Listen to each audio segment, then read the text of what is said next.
Cuando mi madre vio los dos cuerpos caídos en el suelo, la sangre formando un charco oscuro que se extendía por el piso de madera de mi cuarto, algo dentro de ella se rompió de una manera que nunca más pudo repararse completamente.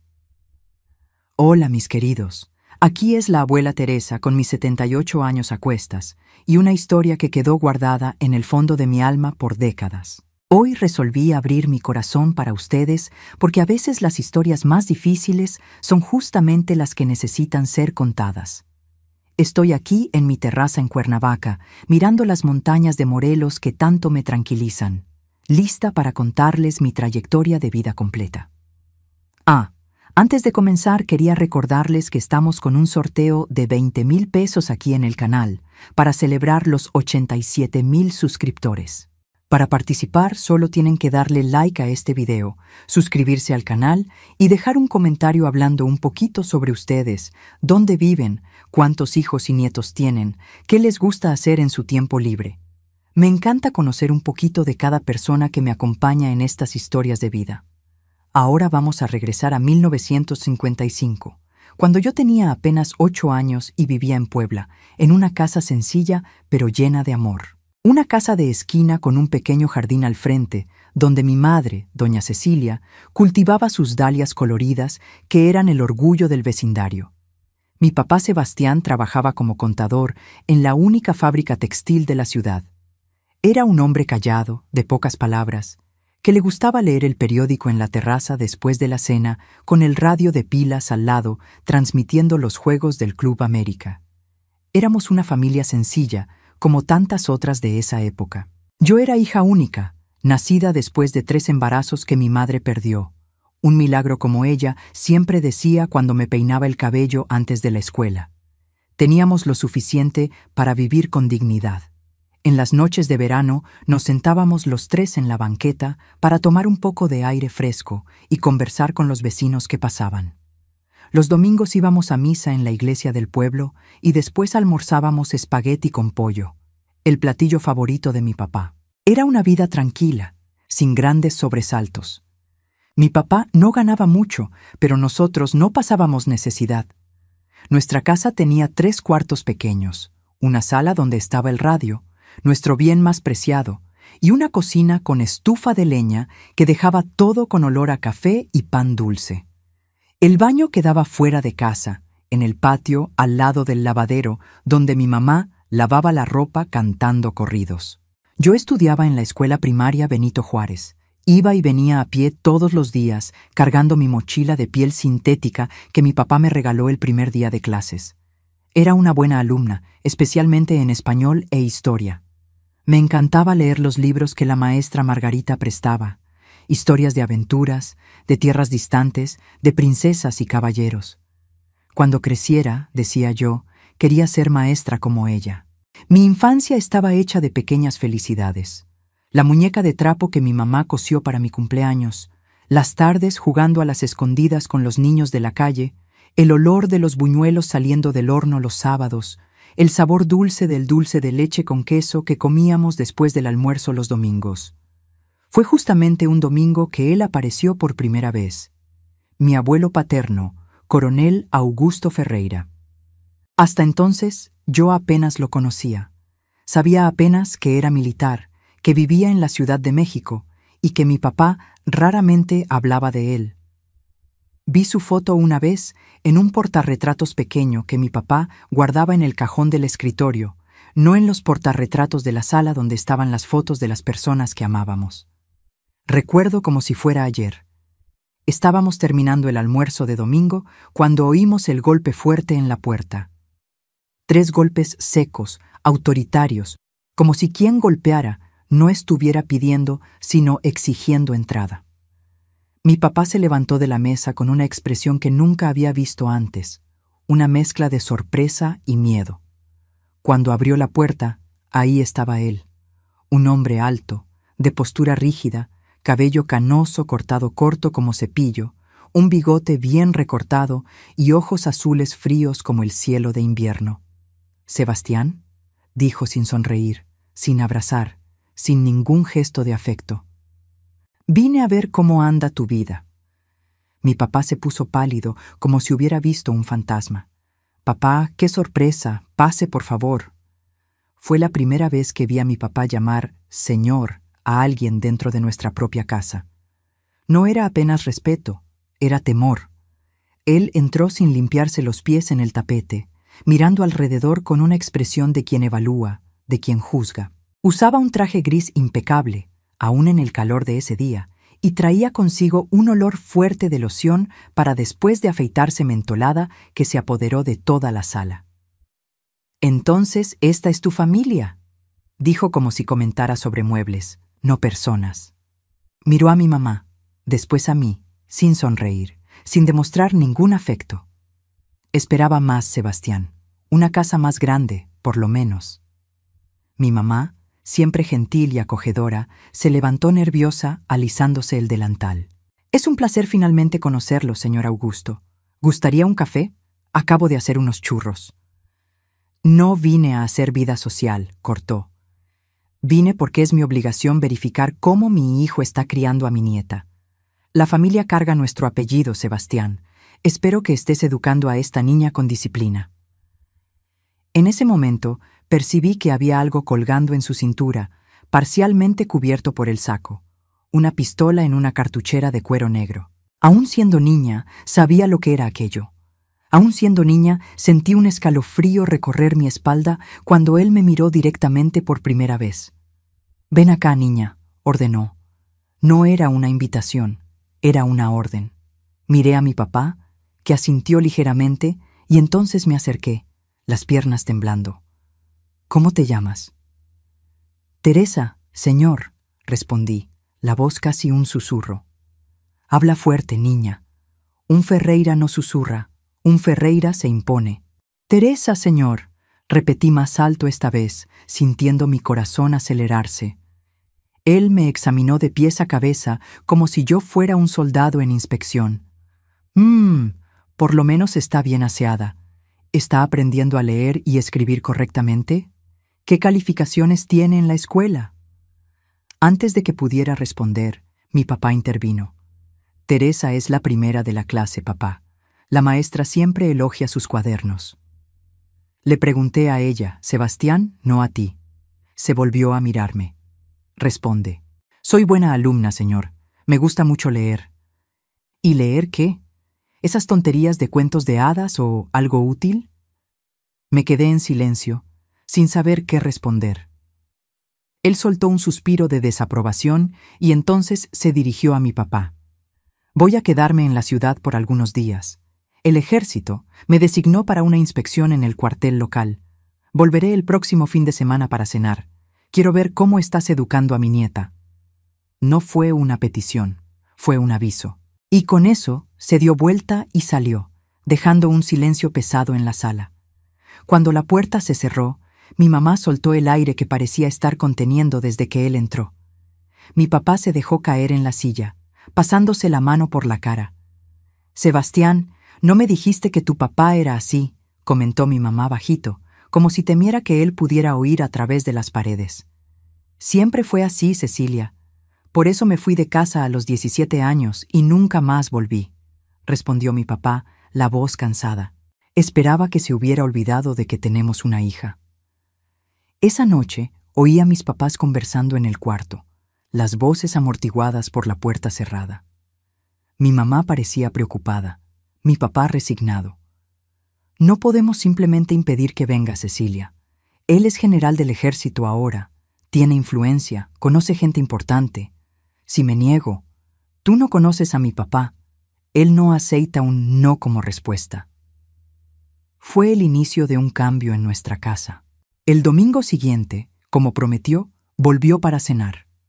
Esta vez trajo un regalo para mí, una muñeca de porcelana carísima con vestido de terciopelo y zapatos de charol.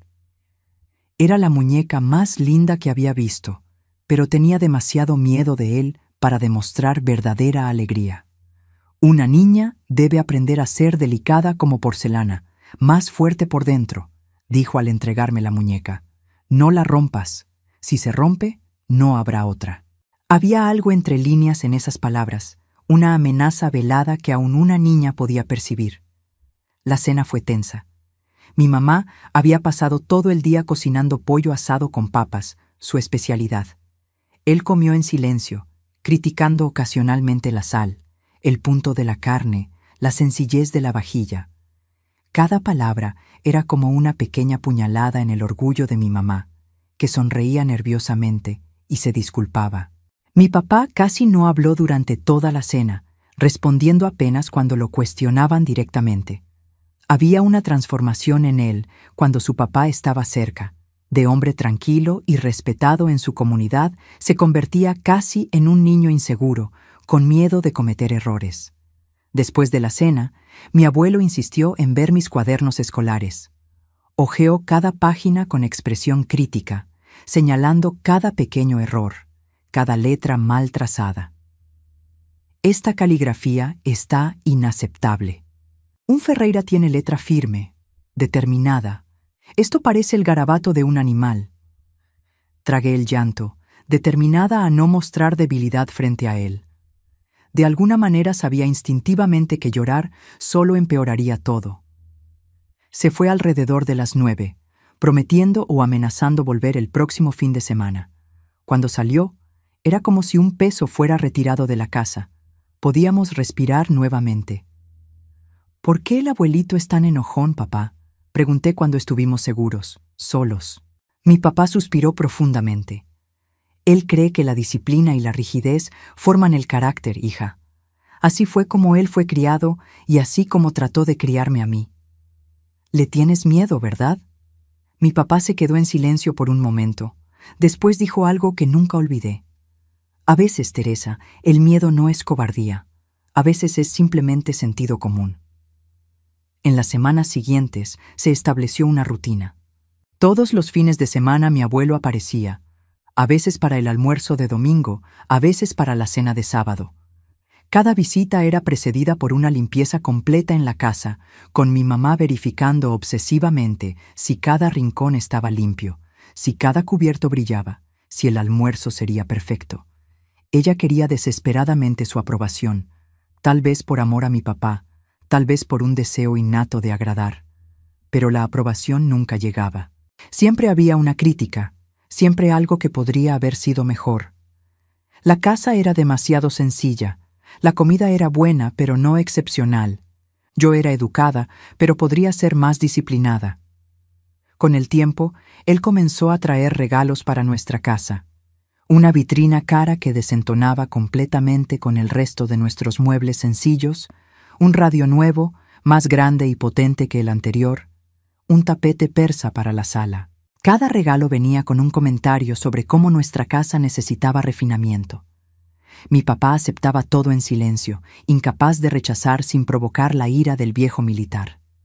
Cada regalo era una forma de control, una forma de recordarnos que él estaba al mando, aún no viviendo con nosotros. Lentamente él comenzó a tomar más espacio en nuestras vidas. Ya no era apenas los fines de semana. A veces aparecía un miércoles por la noche sin avisar, apenas para verificar cómo estábamos.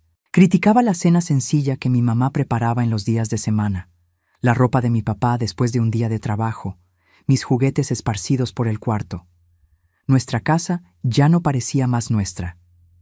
Era como si viviéramos constantemente esperando una inspección militar, siempre tensos, siempre alerta. La risa despreocupada de los domingos por la tarde desapareció. Las conversaciones en la mesa se volvieron formales, medidas. Aun cuando él no estaba físicamente presente, su sombra se cernía sobre nosotros. En cierta ocasión, él llegó más temprano de lo esperado un sábado y encontró a mi mamá todavía arreglando la casa, con un pañuelo en la cabeza y el delantal sucio. La expresión de disgusto en su cara fue tan profunda que mi mamá comenzó a disculparse frenéticamente. «Perdón, señor Augusto. No esperaba al señor tan temprano. Una mujer debe estar siempre presentable, Cecilia. Siempre, independiente de la hora o la circunstancia. Mi difunta esposa jamás sería vista en ese estado, ni por los empleados». Fue la primera vez que mencionó a mi abuela, que había fallecido antes de que yo naciera. Mi papá me contó una vez que ella murió de tristeza, lo que en esa época yo no entendí. Años después comprendí que probablemente sufría de lo que hoy llamamos depresión, posiblemente agravada por vivir con un hombre como mi abuelo. Con el pasar de los meses, noté cambios en el comportamiento de mi abuelo. Comenzó a traer una botella de tequila cuando venía a visitarnos. Bebía 1, 2, 3 vasos mientras conversaba, o mejor dicho, monologaba sobre política, sobre la situación del país, sobre cómo los militares deberían asumir el control para poner orden en ese desorden. Cuando bebía, sus ojos se volvían diferentes. El azul frío se convertía en algo más peligroso, más impredecible. Su voz se volvía más alta, sus críticas más cortantes, y su mirada comenzó a seguirme por la casa de una manera que me hacía querer esconderme. Fue por esa época que él comenzó a insistir en darme clases particulares. Decía que la escuela pública no era suficiente, que yo necesitaba una educación más rigurosa. Los sábados, después de la cena, me hacía sentarme en la mesa de la cocina con cuaderno y lápiz mientras dictaba hechos históricos, ecuaciones matemáticas, reglas gramaticales. Cualquier error era castigado con críticas severas y ocasionalmente con la regla que comenzó a traer junto con sus libros. «El dolor enseña, Teresa», decía mientras golpeaba con ese pedazo de madera mis manos pequeñas. «El dolor es la mejor maestra que existe». Mis papás asistían impotentes. Mi mamá lloraba silenciosamente en el cuarto después de que me iba a dormir. Mi papá bebía cada vez más, tal vez tratando de imitar al papá, tal vez tratando de olvidar lo que pasaba bajo su propio techo. La autoridad del general Augusto Ferreira era absoluta, incuestionable. Nadie osaba desafiarlo en casa. Cuando estábamos solos, mis papás trataban de compensar. Mi mamá me abrazaba más, hacía mis dulces favoritos, contaba historias antes de dormir. Mi papá traía pequeños regalos, un listón para el cabello, un libro nuevo, un chocolate. Era como si trataran desesperadamente de contrabalancear la oscuridad que mi abuelo traía a nuestras vidas. Pero la sombra de él crecía tanto que comenzó a asfixiar a nuestra familia lentamente, como una planta venenosa que se enreda alrededor de un árbol sano hasta chupar toda su vida.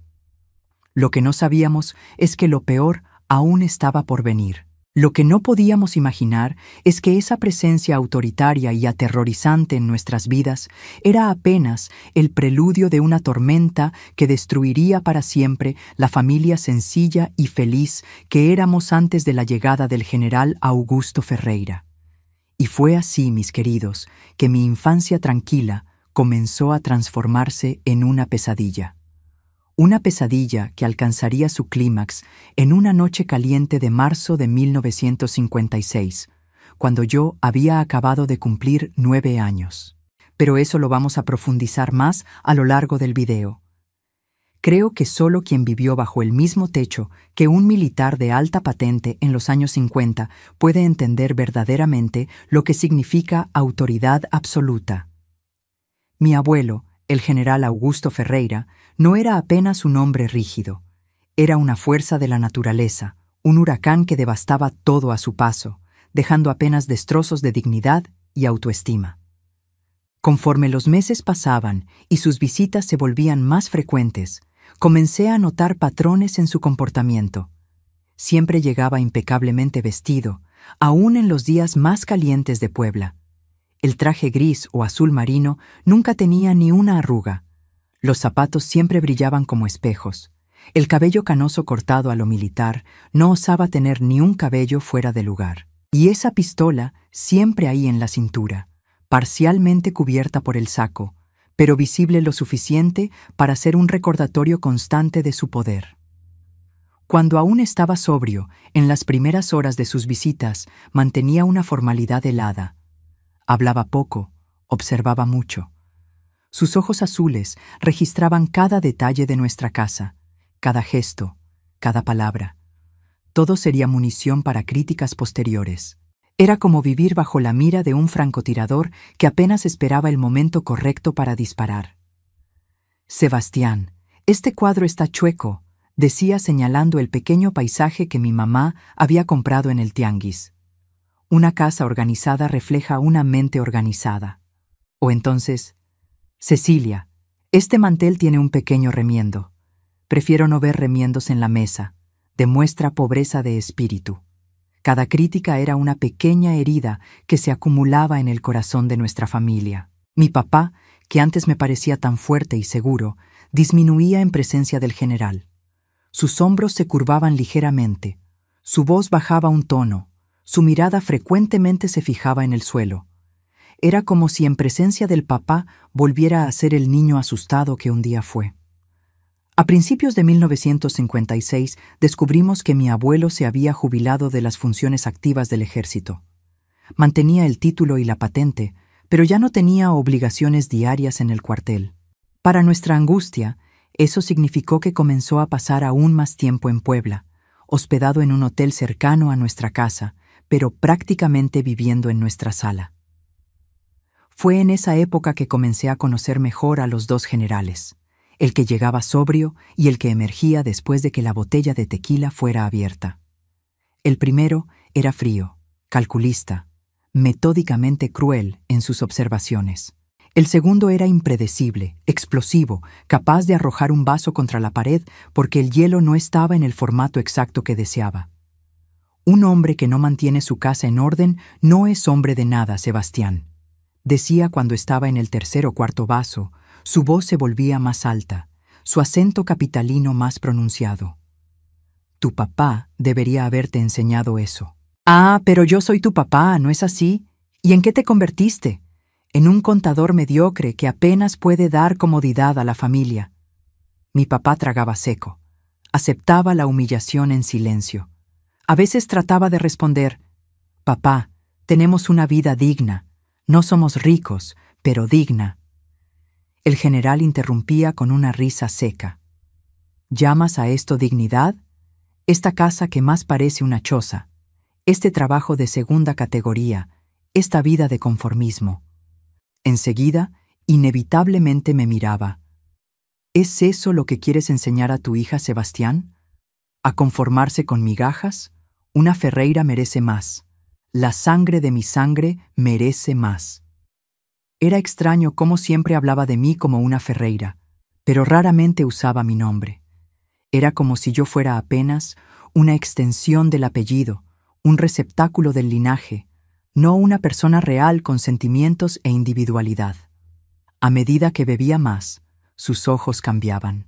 El azul hielo se volvía algo más turbio, más perturbador, y su mirada comenzó a seguirme por la casa de una forma que me hacía sentir expuesta, vulnerable, como si mi uniforme escolar de repente se hubiera vuelto transparente. Había momentos en que me llamaba para sentarme a su lado en el sillón, ponía la mano pesada en mi hombro y me examinaba de cerca. Tan cerca que podía sentir el olor de la mezcla de tequila y loción para después de afeitarse. «Tienes los ojos de tu abuela», decía con una voz diferente, casi melancólica. Ella también era terca, sí, terca hasta el final. En esos momentos mi mamá siempre encontraba una excusa para llamarme a la cocina, para pedirme ayuda con alguna tarea inventada en el momento. Ella percibía algo que en mi inocencia yo aún no comprendía completamente. Una noche, cuando yo ya estaba en la cama, oí a mis papás discutiendo en voz baja en la cocina. «No me gusta la manera como la mira Sebastián», susurraba mi mamá, la voz temblorosa. «Hay algo malo, algo enfermo». «Es mi papá, Cecilia», respondía mi papá, la voz cansada. «Él jamás haría eso. Es apenas su manera de ser, autoritario, controlador. ¿No ves cómo sus ojos cambian cuando bebe? ¿Cómo insiste en tocarla, en quedarse solo con ella? Por favor, Sebastián, necesitamos hacer algo». «¿Y qué sugieres? ¿Que enfrente a un general del ejército? ¿Que acuse a mi propio papá de... ni siquiera puedo decirlo?» «Entonces vámonos», imploró mi mamá. «Vamos a Guadalajara, al norte, a cualquier lugar lejos de él». «¿Y vivir de qué? Mi trabajo está aquí. ¿Y crees que él no nos encontraría? Tiene contactos en todo el país, Cecilia. No hay dónde esconderse de hombres como mi papá». La conversación continuó, pero me dormí antes de oír el resto. En la mañana siguiente noté que mi mamá tenía ojeras profundas y mi papá parecía haber envejecido 10 años durante la noche. La situación empeoró cuando mi abuelo decidió mudarse definitivamente a Puebla. Compró una casa grande en la parte alta de la ciudad, una de esas mansiones antiguas con columnas en la entrada y un jardín bien cuidado por jardineros contratados. Pero a pesar de tener su propia residencia, continuaba apareciendo en la nuestra casi diariamente. Le gustaba especialmente aparecer en la hora de la cena sin avisar. Un general debe siempre hacer inspecciones sorpresa, justificaba con una sonrisa que no alcanzaba los ojos. Es así como se descubre la verdad sobre sus subordinados.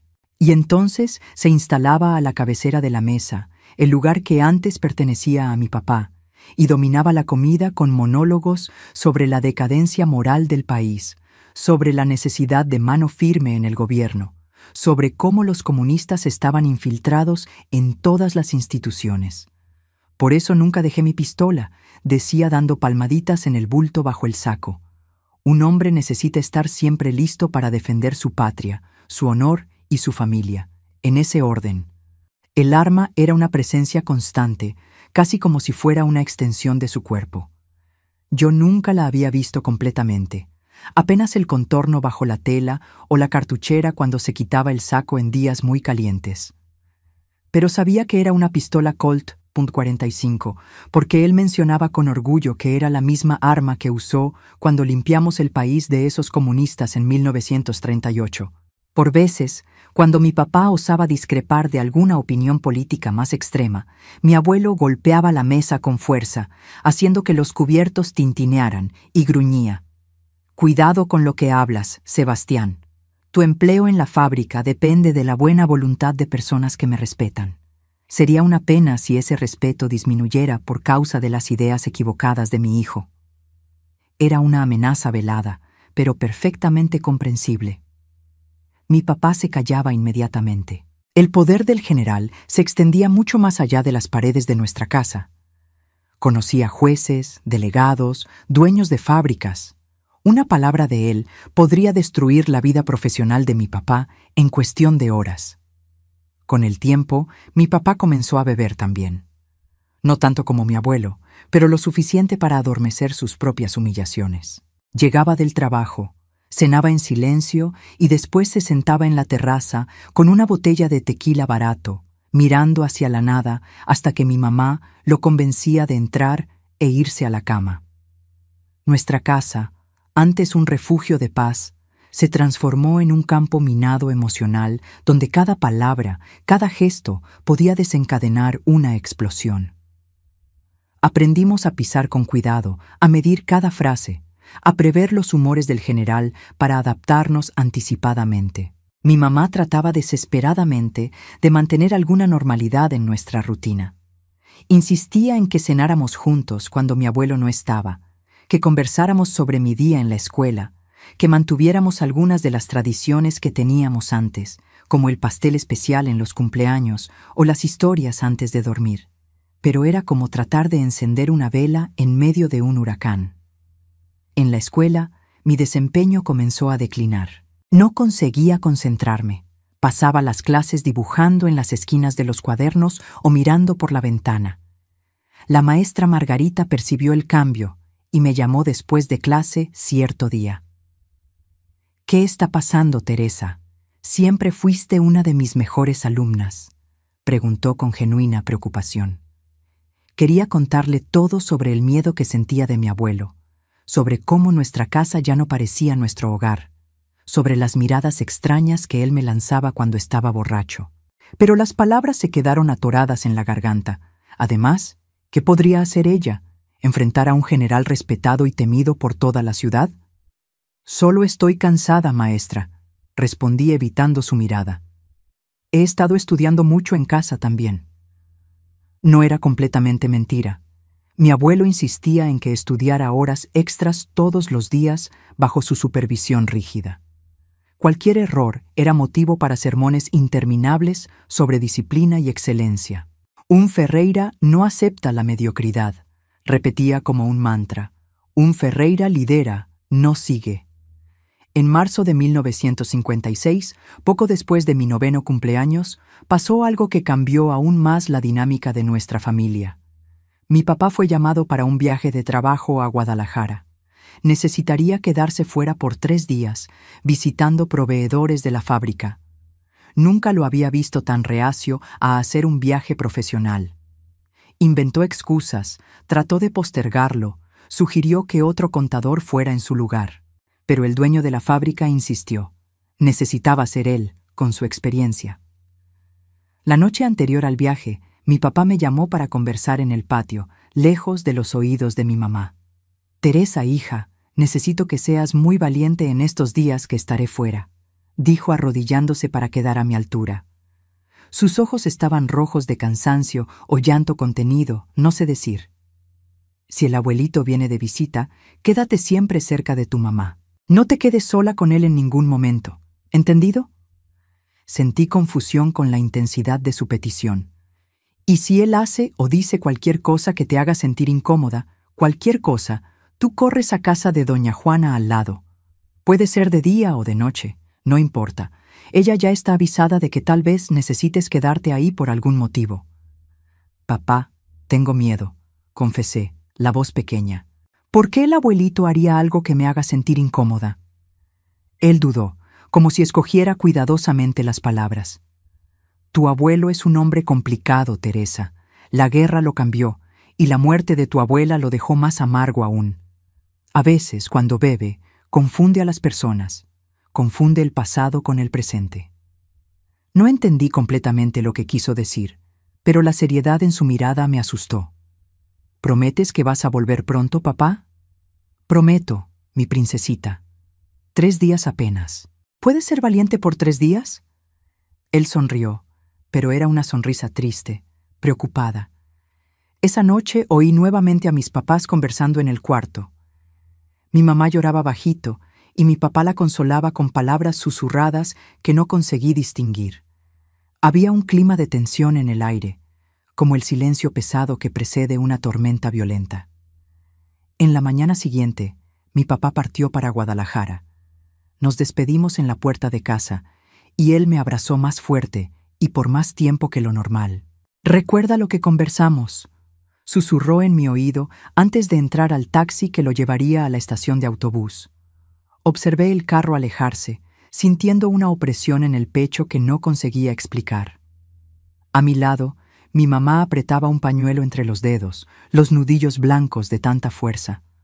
Sus ojos siguieron el taxi hasta que desapareció en la esquina. «¿Vamos a entrar, Teresa?», dijo finalmente, la voz forzadamente animada. «Vamos a hacer unos churros. ¿Qué te parece? ¿Tus favoritos?» Sí, pero los churros no quedaron bien ese día. Mi mamá se equivocó en las medidas, distraída como estaba, y la masa no quedó en el punto correcto.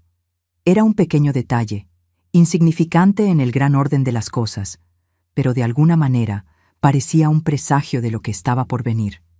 No sabíamos entonces, pero esos serían los últimos momentos de relativa paz que tendríamos. Porque esa misma noche, cuando el cielo de Puebla se cubrió de nubes oscuras, anunciando una tormenta de verano, oímos los 3 golpes secos y autoritarios en la puerta.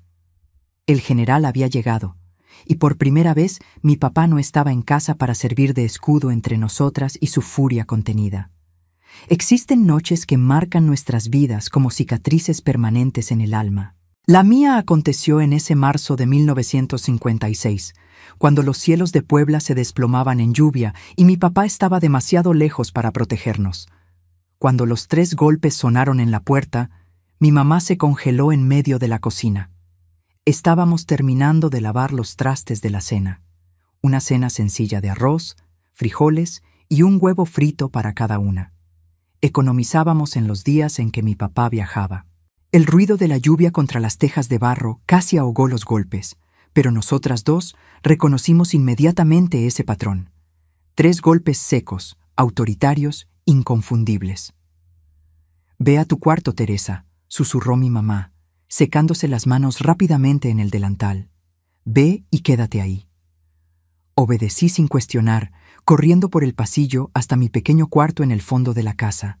Cerré la puerta, pero dejé una rendija para tratar de oír lo que pasaba en la sala. Mi corazón latía tan fuerte que podía sentirlo en la garganta. «Augusto», Oí la voz de mi mamá tratando de sonar calmada. ¡Qué sorpresa! Sebastián no está, fue a Guadalajara a trabajar. Sé muy bien dónde está mi hijo, Cecilia, respondió la voz de mi abuelo, arrastrando las palabras y más alta que lo normal. Ya estaba borracho, percibí con un escalofrío. No vine a hablar con él. Vine a ver a mi nieta. Teresa ya está durmiendo, respondió mi mamá rápidamente. Mañana tiene escuela temprano, ¿sabes cómo es? No me mientas, la voz de él subió peligrosamente. Oí un ruido seco, probablemente su portafolio de cuero siendo arrojado sobre la mesa. Sé que está despierta. Son apenas las 8 de la noche. Ninguna niña duerme a las 8. Hubo un momento de silencio tenso, y entonces oí los pasos pesados de él atravesando la sala en dirección al pasillo. Salté a la cama y jalé la cobija hasta la barbilla, fingiendo dormir. Mi corazón latía tan acelerado que temía que él pudiera oírlo. La puerta de mi cuarto se abrió con un crujido. Por la rendija de los ojos vi la silueta grande de mi abuelo llenando el marco de la puerta, recortada contra la luz del pasillo. Se tambaleaba ligeramente, una mano apoyada en la puerta. Teresa, llamó, no en un susurro como sería apropiado para quien supuestamente estaba durmiendo, sino en su voz normal, ligeramente arrastrando las palabras por la bebida. Sé que estás despierta. Un soldado nunca engaña a su superior. Continué inmóvil, respirando lo más regularmente que conseguía a pesar del pánico creciente. Él entró al cuarto, sus pasos pesados haciendo crujir el piso de madera. Sentí el olor fuerte de tequila mezclado con su loción habitual. El colchón se hundió cuando se sentó en la orilla de mi cama. Tu abuela también fingía dormir a veces, dijo, la voz ahora más baja, casi nostálgica. Cuando no quería conversar conmigo, cuando estaba decepcionada conmigo. Sentí su mano pesada posarse sobre mi cabello, acariciándolo de una manera que parecía gentil, pero que envió escalofríos de miedo por mi espalda. Continué fingiendo dormir mientras rezaba silenciosamente para que mi mamá apareciera, para que ese momento terminara.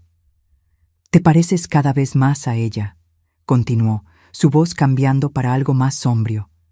Los mismos ojos, la misma forma de cara. Es como si ella hubiera vuelto a través de ti. Su mano bajó de mi cabello a mi cara, tocando mi mejilla con una caricia que no tenía nada de abuelo para nieta. Hacía todo lo que podía para no temblar, para no demostrar que estaba despierta.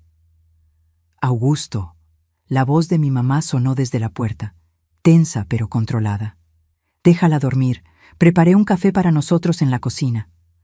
Hubo un momento de tensión absoluta, durante el cual pensé que él iba a gritarle, a expulsarla, pero entonces el peso en la cama se alivió cuando él se levantó. Un café sería bueno, respondió, la voz nuevamente en su tono habitual. Pero antes quiero mostrarle algo a la niña, un regalo que traje. Puede mostrárselo mañana, insistió mi mamá con una valentía que nunca había visto en ella antes. Ella necesita descansar para la escuela.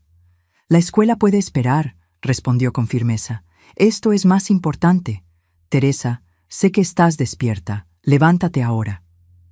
Percibí que no tenía opción. Lentamente abrí los ojos y me senté en la cama, tratando de parecer somnolienta. Abuelito, dije. Ah, ves, Cecilia. Ni siquiera estaba durmiendo de verdad. Sonrió, pero era una sonrisa que no alcanzaba sus ojos, que permanecían fríos y ahora inyectados por el alcohol. Ven a la sala, Teresa. Tengo algo para ti.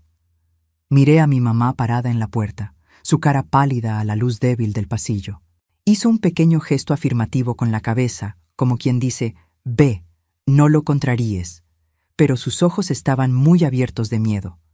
Me levanté y seguí a mi abuelo hasta la sala, mi mamá inmediatamente detrás de nosotras. En la mesa de la sala, al lado de su portafolio de cuero, había una botella de tequila por la mitad y un vaso con un resto de líquido. Se sentó en el sillón principal, el sillón de mi papá, y tomó el portafolio. Traje algo que perteneció a tu abuela, dijo abriendo el portafolio y sacando un pequeño paquete de papel de seda. Algo que ella usó el día de nuestra boda. Abrió el paquete con cuidado, casi reverencial, revelando un delicado broche de plata con una pequeña perla en el centro. Era bonito, elegante en su simplicidad.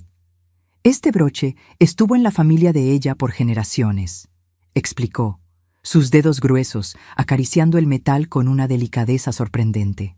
Ella quería que fuera pasado a nuestra hija, pero nunca tuvimos una, apenas a Sebastián, un hijo que ni siquiera honra el nombre de la familia.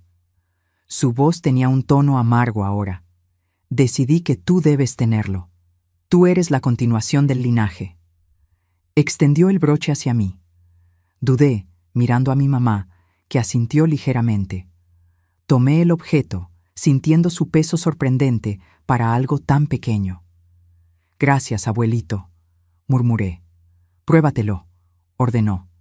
Quiero ver cómo se ve en ti. Miré el pijama sencillo de algodón que usaba, sin saber exactamente dónde poner un broche tan formal. Aquí, dijo levantándose y tomando el broche de mi mano. Se acercó, inclinándose sobre mí, y comenzó a prenderlo en el cuello de mi pijama. Su cara estaba tan cerca que sentí su aliento a tequila envolviéndome. Sus manos, normalmente tan firmes, temblaban ligeramente mientras trabajaban con el broche. «Tienes la misma piel que ella», murmuró tan bajo que apenas pude oír.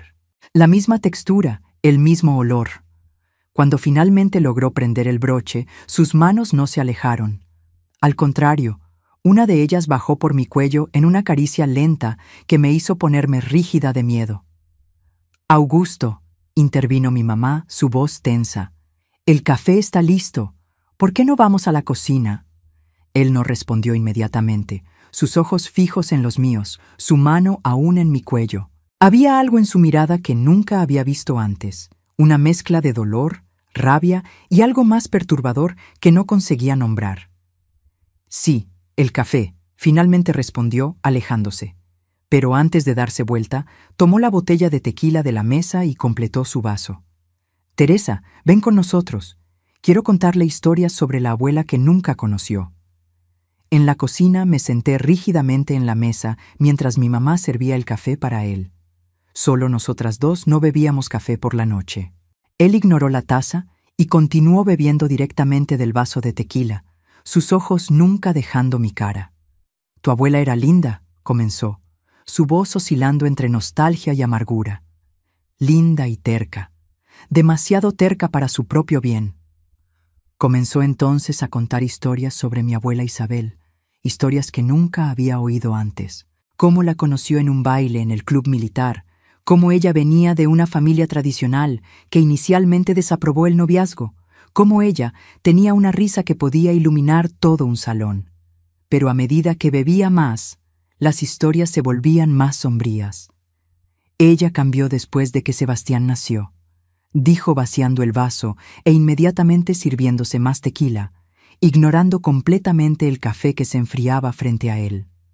Se volvió distante, rechazaba mis caricias, lloraba por los rincones. Los médicos lo llamaban melancolía posparto, pero yo sabía la verdad. Su mano golpeó la mesa con fuerza, haciendo que la taza saltara y derramara café. Ella ya no me amaba. Prefirió a esa criatura llorona que a mí, su marido, el hombre que le dio todo. Mi mamá puso una mano en mi hombro, como si estuviera lista para jalarme lejos en cualquier momento. Podía sentir su temblor a través de la tela delgada de mi pijama. «Creo que se está haciendo tarde, Augusto», dijo con falsa calma. «Teresa realmente necesita dormir ahora». «No», golpeó nuevamente la mesa, más fuerte esta vez. «Ella necesita oír esto, necesita entender la sangre que corre por sus venas». Se volteó hacia mí, sus ojos ahora completamente dominados por algo que solo puedo describir como locura. «Tu abuela me abandonó, Teresa. Tomó esas pastillas a propósito, sabiendo lo que haría. Un último acto de rebeldía contra mí». «Augusto, por favor», imploró mi mamá. «Eso no es conversación para una niña».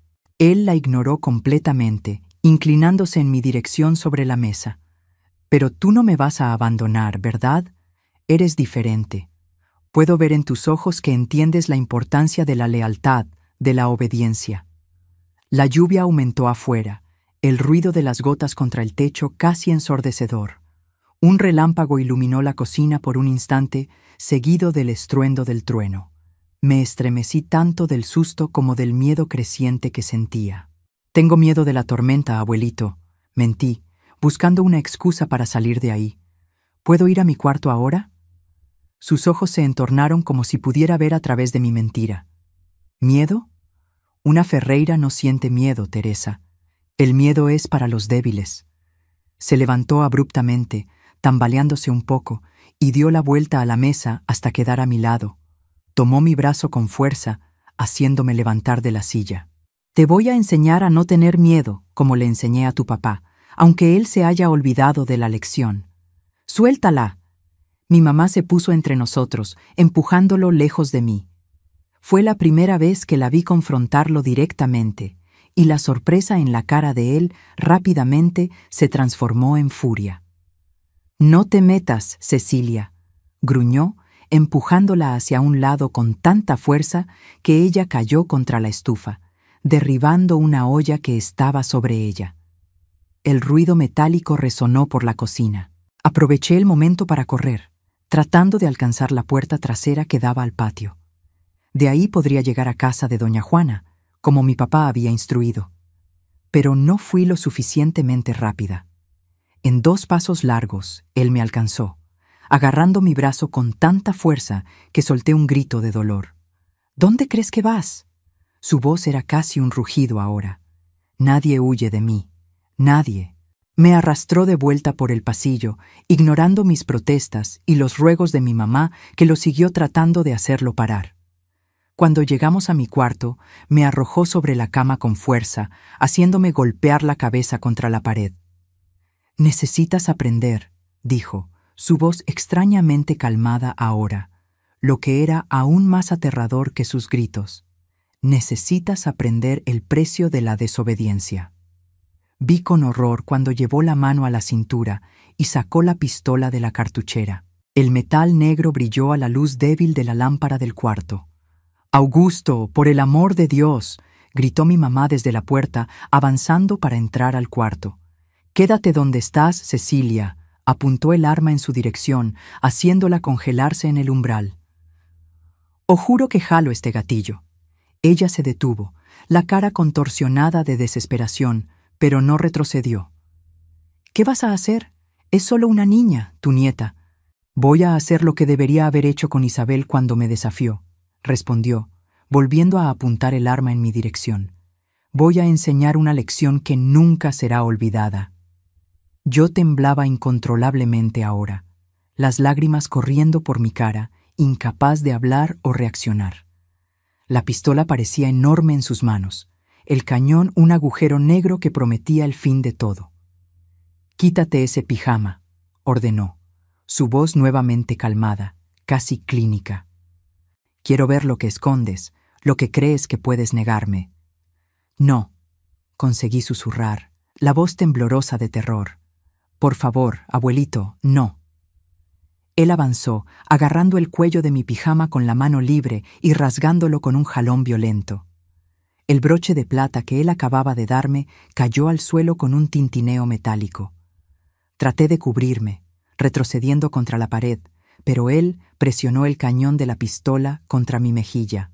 «No me hagas repetir», gruñó, sus ojos completamente tomados por una oscuridad que no tenía nada de humano. «Quítate todo ahora». Con manos temblorosas comencé a desabotonar lo que quedaba de mi pijama, las lágrimas empañando mi visión. Podía oír los sollozos desesperados de mi mamá en la puerta, impotente ante el arma que la mantenía alejada. «Isabel», murmuró, sus ojos recorriendo mi cuerpo con una expresión perturbadora. «Volviste a mí, ¿no es así? A través de ella, volviste». Estaba tan fuera de sí, tan perdido en su propia locura, que parecía no verme más como su nieta, sino como la esposa que había perdido años atrás. La pistola temblaba en su mano, pero permanecía apuntada hacia mí, mientras su otra mano comenzaba a desabrochar el cinturón. «Hoy me vas a obedecer», dijo, la voz ronca. «Hoy no me vas a decir que no. No me vas a negar lo que es mío por derecho». El tiempo parecía arrastrarse mientras él se inclinaba sobre mí, el olor de tequila y sudor envolviéndome como una nube tóxica. Cerré los ojos, paralizada por el terror, incapaz hasta de gritar. Sentí su mano áspera tocando mi piel expuesta, provocando escalofríos de asco y miedo. La presión fría del cañón de la pistola contra mi cuello, como una promesa silenciosa de lo que pasaría si resistía. Fue entonces que oí un ruido en la puerta del frente de la casa. El sonido inconfundible de llaves, seguido por la puerta abriéndose. «¡Cecilia! ¡Teresa! ¡Estoy en casa!». La voz de mi papá resonó por la casa como una respuesta directa a mis oraciones silenciosas. Mi abuelo se congeló, su cabeza girando en dirección a la puerta del cuarto, la confusión momentáneamente reemplazando la lujuria en sus ojos. «Sebastián», murmuró como si no pudiera creer. «Imposible. Está en Guadalajara». La reunión fue cancelada. La voz de mi papá se acercaba por el pasillo. El autobús regresó más temprano por causa de la tempestad. Se detuvo abruptamente en la puerta del cuarto, al lado de mi mamá. Vi el momento exacto en que sus ojos registraron la escena. Yo, parcialmente desnuda, encogida contra la pared, su papá inclinado sobre mí, la pistola en una mano y la otra en mi cuerpo, el cuarto en desorden, el olor de tequila impregnando el aire. Por un momento nadie se movió. El tiempo pareció congelarse en ese cuadro horrible, eternizando el instante en que la última inocencia de nuestra familia fue despedazada para siempre. Entonces todo pasó muy rápido. Mi papá avanzó con un rugido que no parecía humano, arrojándose contra mi abuelo con toda la fuerza de su cuerpo. Los dos cayeron al suelo al lado de la cama, una confusión de brazos y piernas y gritos. «¡Monstruo!», gritaba mi papá, golpeando el rostro del general repetidamente. «Tu propia nieta, tu propia nieta». Me encogí contra la pared, jalando la sábana para cubrirme, mientras mi mamá corría para abrazarme, tratando de protegerme con su cuerpo. Pero mis ojos no conseguían dejar la lucha brutal que se desarrollaba en el piso de mi cuarto. Mi abuelo, a pesar de la edad y la embriaguez, era un hombre fuerte, entrenado en combate. Logró alejar a mi papá con un golpe poderoso y entonces, en un movimiento rápido, apuntó la pistola directamente al pecho de él. «Siempre fuiste un débil, Sebastián», dijo, la respiración jadeante, un hilo de sangre escurriendo de la esquina de la boca. «Un débil y un ingrato, igual que tu madre». «No, papá, no». Mi papá levantó las manos, percibiendo demasiado tarde el peligro. «Piensa en lo que estás haciendo». «Estoy protegiendo el honor de la familia», respondió mi abuelo, el dedo ya apretando el gatillo. «Algo que tú nunca entendiste».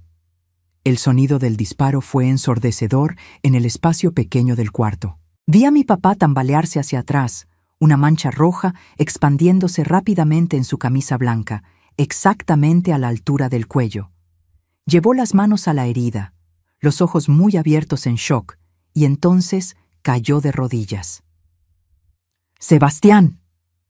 El grito de mi mamá rasgó el aire mientras se lanzaba en su dirección, olvidando momentáneamente el peligro del arma.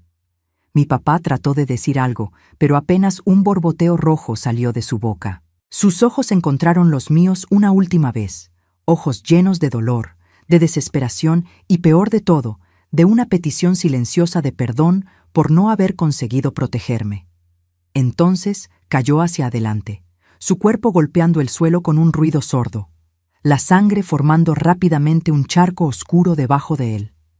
Mi abuelo se quedó parado, mirando el cuerpo del hijo con una expresión de shock, como si solo ahora se diera cuenta de lo que había hecho. La pistola aún humeaba en su mano cuando se volteó lentamente hacia mí, sus ojos encontrando los míos. «Isabel», murmuró nuevamente, la locura completamente instalada en su mirada. «Mira lo que me hiciste hacer. Por cierto, no se olviden de nuestro sorteo. Denle like al video, suscríbanse al canal y dejen en los comentarios un poquito sobre ustedes, dónde viven, cuántos hijos y nietos tienen, qué les gusta hacer en su tiempo libre. Me encanta conocer un poquito de cada persona que me acompaña en estas historias de vida. Existen momentos que dividen nuestra vida en antes y después. Para mí fue ese instante congelado en el tiempo. Mi papá caído en el suelo en un charco de sangre, mi mamá arrodillada a su lado sollozando, y mi abuelo, ese monstruo que cargaba la misma sangre que corría por mis venas, mirándome con la pistola aún humeante en la mano. Isabel, repitió, avanzando un paso en mi dirección, mira lo que me obligaste a hacer. El mundo a mi alrededor parecía haber desacelerado. Podía oír cada gota de lluvia golpeando contra el techo, el zumbido distante de un trueno, el sonido húmedo y borboteante de la respiración de mi papá, mientras la vida dejaba su cuerpo. A través de las lágrimas que empañaban mi visión, vi a mi abuelo acercarse, el arma ahora apuntada hacia mi mamá, que protegía el cuerpo de mi papá con el suyo. «Aléjate de él, Cecilia», ordenó, la voz extrañamente calmada. «Esto es entre Isabel y yo». Mi mamá no se movió. Al contrario, levantó el rostro marcado por las lágrimas y lo encaró con un odio que nunca había visto en sus ojos gentiles. «Estás loco», dijo, la voz temblando no de miedo sino de furia. «Completamente loco. Acabas de matar a tu propio hijo». Fue como si algo se rompiera dentro de él. Sus ojos se abrieron momentáneamente, aclarándose de la niebla de locura que los dominaba, y miró al cuerpo de mi papá como si lo viera por primera vez. «¿Sebastián?», murmuró confundido. Bajó ligeramente el arma, la mano temblando. «No, no puede ser». Ese momento de duda fue todo lo que necesité. Con un impulso nacido de la más pura desesperación, salté de la cama y agarré el pequeño cuchillo que mantenía en la mesa de noche, el mismo cuchillo que había usado 2 días antes para pelar una manzana antes de dormir. No era grande, no era tan afilado como debería ser, pero era la única arma a mi alcance. No pensé, no planeé. Mi cuerpo actuó por puro instinto de supervivencia. Me lancé contra él con toda la fuerza que mis 9 años podían reunir, apuntando al único lugar que conseguía alcanzar con mi altura, su cuello.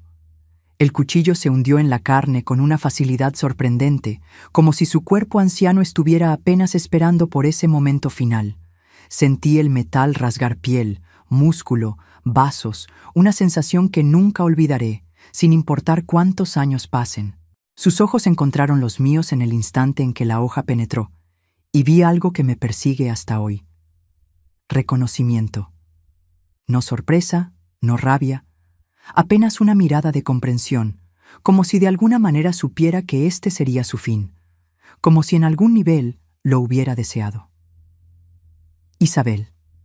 Fue la última palabra que salió de sus labios, en un suspiro entrecortado por la sangre que ya comenzaba a brotar. Se tambaleó hacia atrás, la pistola cayendo de su mano con un ruido metálico en el piso. Sus manos fueron al cuello, tratando inútilmente de contener el flujo escarlata que pulsaba entre sus dedos. Dio 2 pasos más titubeantes y entonces cayó de rodillas, exactamente como mi papá había caído momentos antes. Me quedé parada, el cuchillo aún en mi mano, la sangre de él escurriendo por mis dedos pequeños, por mi brazo, manchando lo que quedaba de mi pijama rasgado. No conseguía moverme. No conseguía pensar. Era como si mi mente se hubiera desconectado completamente de mi cuerpo. Fue entonces que oí un sonido, un gemido débil, casi inaudible. Me volteé lentamente y vi a mi mamá inclinada sobre mi papá. Sus ojos que yo juzgaba estaban cerrados para siempre, estaban semicerrados, moviéndose ligeramente. «Está vivo», exclamó mi mamá, la esperanza rompiendo en su voz. «Teresa, está respirando». Esas palabras me despertaron del trance. Dejé caer el cuchillo y corrí a su lado, arrodillándome en la sangre que ya empapaba el piso de madera. Mi papá estaba pálido como cera. Sus labios tenían un tono azulado aterrador, pero sus ojos gentiles que siempre me miraron con tanto amor, parpadeaban, luchando para permanecer abiertos. «Necesitamos llevarlo al hospital», dijo mi mamá, tratando de detener el sangrado del cuello de él con un pedazo rasgado de la sábana. Ahora, Teresa. ¿Cómo, mamá?, pregunté, la realidad de nuestra situación cayendo sobre mí como un peso aplastante. No teníamos teléfono en casa. El vecino más cercano con uno estaba a 2 cuadras. La ambulancia tardaría demasiado en llegar, especialmente con esa tormenta. Un ruido en la puerta del frente interrumpió mi frase. Alguien golpeaba, llamando nuestros nombres. Cecilia, Sebastián, ¿está todo bien ahí?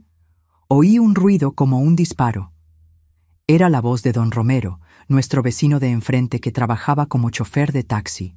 Mi mamá y yo nos miramos por un segundo, la misma idea cruzando nuestras mentes. «Ayúdame a levantarlo», ordenó mi mamá, su voz asumiendo una fuerza que nunca había oído antes. «Vamos a llevarlo hasta don Romero». No sé de dónde sacamos fuerzas. Yo, una niña de 9 años, y mi mamá, una mujer pequeña, que nunca había levantado nada más pesado que un costal de arroz. Pero de alguna manera, entre las dos, conseguimos levantar a mi papá. Él gimió de dolor cuando lo movimos, más sangre escurriendo de la herida en su cuello. Pero estaba vivo y luchando para permanecer así. Lo cargamos por el pasillo, pasando por el cuerpo de mi abuelo que yacía inmóvil, los ojos abiertos mirando fijamente al techo, un charco oscuro expandiéndose debajo de él. No miré hacia atrás, no podía. Toda mi atención, toda mi fuerza estaba enfocada en ayudar a salvar a mi papá. Cuando abrimos la puerta del frente, la lluvia nos golpeó como un muro de agua. Don Romero estaba parado en la terraza, protegido por el pequeño alero, su cara transformándose de preocupación a horror absoluto al ver el estado en que estábamos. «Dios mío del cielo, ¿qué pasó aquí?», exclamó, inmediatamente ayudando a sostener el peso de mi papá.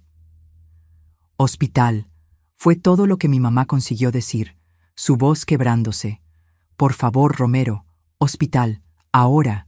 Sin hacer más preguntas, él tomó a mi papá en sus brazos con una fuerza que no aparentaba tener en su cuerpo delgado y lo cargó hasta su taxi estacionado justo enfrente de nuestra casa. La lluvia nos empapó completamente en el corto trayecto hasta el vehículo.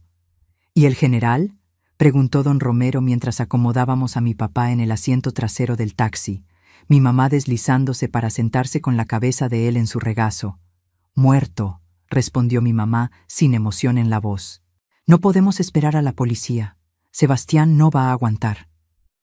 Don Romero me miró, parada en la lluvia, aún sosteniendo la puerta del taxi abierta, mi pijama rasgado y ensangrentado pegado al cuerpo, mis cabellos empapados cayendo sobre mi cara. Debe haber percibido algo en mi mirada porque no hizo más preguntas. «Súbete, niña», dijo apenas, encendiendo el motor del carro. «Vamos a salvar a tu papá».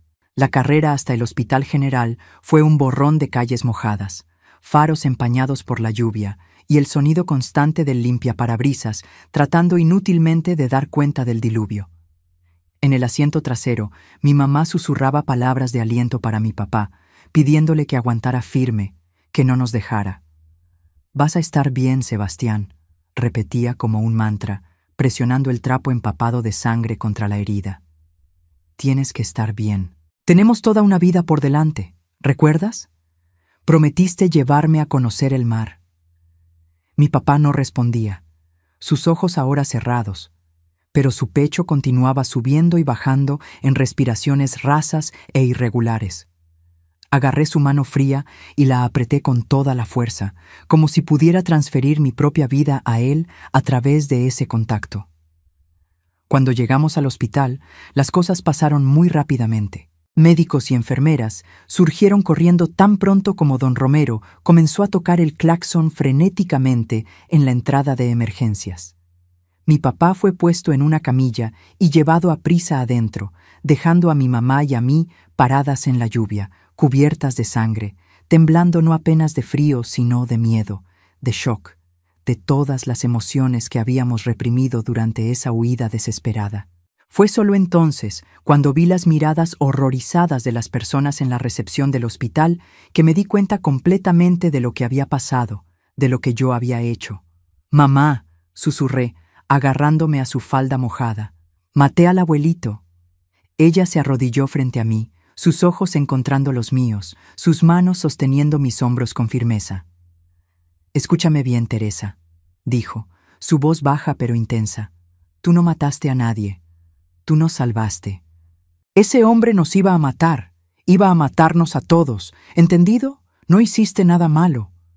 Me sentí incapaz de hablar, las lágrimas finalmente viniendo en un torrente que rivalizaba con la lluvia afuera. Ella me abrazó fuerte, nuestros cuerpos mojados y ensangrentados fundiéndose en uno solo mientras llorábamos por mi papá luchando por la vida en alguna sala de cirugía, por el horror que acabábamos de vivir y tal vez, aunque ninguna de nosotras lo admitiera, por el hombre que a pesar de todo era mi abuelo y su suegro, y cuyo cuerpo se enfriaba lentamente en el piso de mi cuarto. Las horas siguientes fueron una pesadilla confusa de preguntas, declaraciones policiales, médicos. Una enfermera gentil me llevó a un cuarto separado, me ayudó a quitarme la ropa ensangrentada y me dio un baño tibio. Mientras el agua llevaba la sangre tanto de mi abuelo como de mi papá por el desagüe, lloré silenciosamente, preguntándome si algún día me sentiría limpia nuevamente. Me vistieron con un pijama hospitalario demasiado grande y me llevaron a una sala donde un médico de apariencia cansada examinó los moretones que comenzaban a formarse en mis brazos, donde mi abuelo me había agarrado. Hizo preguntas que no conseguí responder. Intercambió miradas preocupadas con la enfermera y finalmente me dio un jarabe que dijo que me ayudaría a descansar. Mientras el remedio hacía efecto, oí fragmentos de conversaciones del otro lado de la puerta. Policías hablando en tono grave, palabras como legítima defensa, abuso, asesinato. El nombre de mi abuelo siendo mencionado con respeto a pesar de lo que había hecho. El poder del general, aún en la muerte, aún influenciando la forma como las personas veían la situación. La última cosa que recuerdo de esa noche fue ser llevada al mismo cuarto donde mi mamá esperaba noticias de mi papá. Ella estaba sentada en una silla incómoda, la cara pálida marcada por las lágrimas, usando también ropa prestada del hospital. «Está en cirugía», me dijo cuando me acomodé en la cama estrecha. La bala pegó cerca de la arteria carótida, pero no la tocó directamente. Los médicos están optimistas. Sostuve su mano, luchando contra el sueño que el remedio provocaba. «¿Va a estar todo bien, mamá?», pregunté, mi voz sonando pequeña y distante a mis propios oídos. Ella dudó apenas por un momento antes de responder, apretando mi mano de vuelta. «Va a estar bien, mi hija. De alguna manera, va a estar todo bien». No sé si le creí en ese momento, pero quería creer. Necesitaba creer. Y con ese pensamiento dejé que la oscuridad me envolviera, cayendo en un sueño profundo y sin pesadillas, una pequeña misericordia después de la pesadilla que habíamos vivido. Desperté horas después con el sol débil de la mañana entrando por las rendijas de la cortina hospitalaria.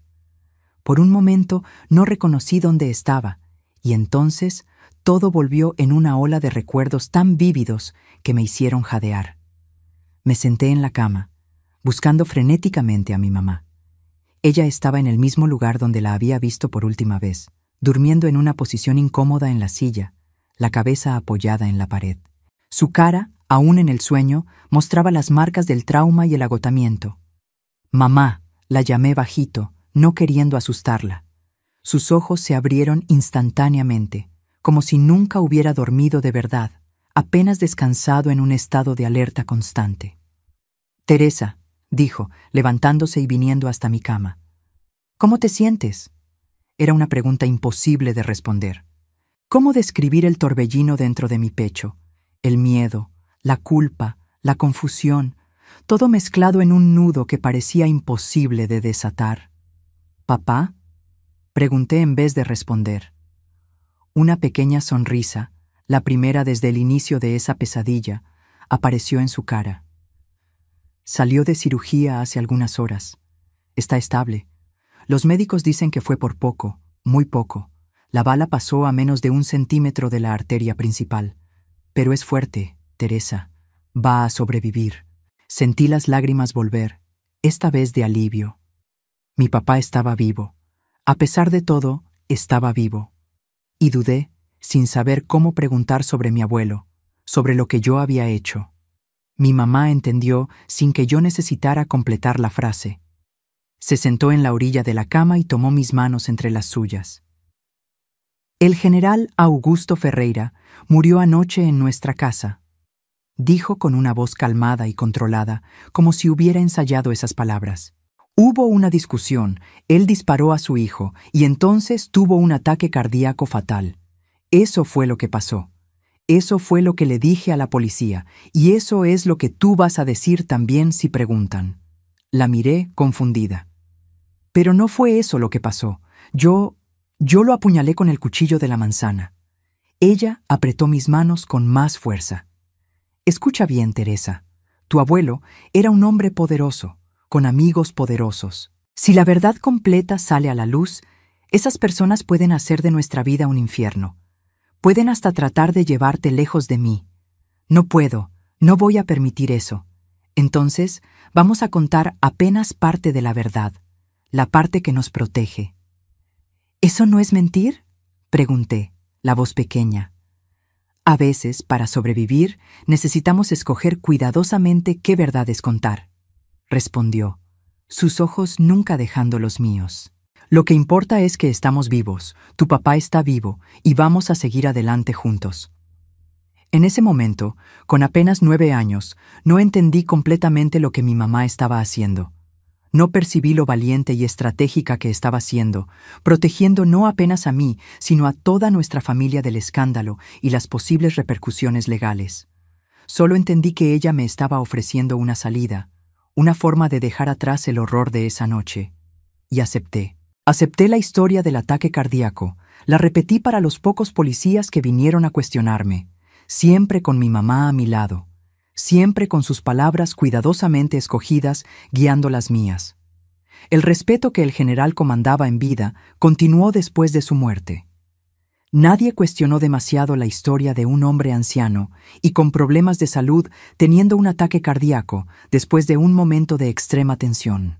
El disparo que hirió a mi papá fue explicado como un accidente durante una discusión acalorada, algo que mi propio papá, cuando finalmente despertó días después, corroboró con un movimiento de cabeza, aunque estaba demasiado débil para hablar. El funeral de mi abuelo fue realizado con todos los honores militares.